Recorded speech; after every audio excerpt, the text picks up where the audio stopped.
తాజా పరిణామాలు ఒక విచిత్రమైనటువంటి మలుపుల మధ్య నడుస్తున్నాయి.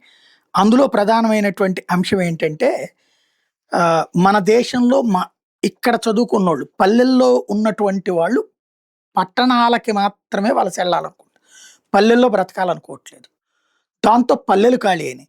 ఇప్పుడు పట్టణాల్లోని వ్యాపారుల పిల్లలు హైదరాబాద్‌లకి, బెంగుళూరుకి, చెన్నైలకి పంపించేశారు.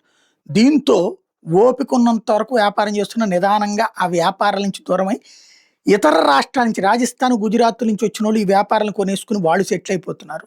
ఇది పట్టణాల్లో గుంటూరు, బెజవాడ లాంటి నగరాల్లో కొత్త ట్రెండ్ నడుస్తోంది. అంటే ఇక్కడ వీళ్ళు కుటుంబాల పరంగా మారిపోతున్నారు. డెమోగ్రాఫికల్ చేంజెస్ ఇట్లా జరిగిపోతున్నాయి. ఇదే కాకుండా లేదు అంటే ఈ దేశంలో ఉన్న పిల్లలు ప్రతి 10 మందిలో కూడా విదేశాలకెళ్ళి చదువుకోవడం, ఉద్యోగం చేయాలన్న కోరిక పెరిగిపోయింది. ప్ర ఎవ్రీ వన్ ఇంటర్నేషనల్ స్టూడెంట్ ఇండియాకి ఒక ఇంటర్నేషనల్ స్టూడెంట్ వస్తుంటే 19 మంది ఇండియన్ స్టూడెంట్స్ విదేశాలెళ్తున్నారు.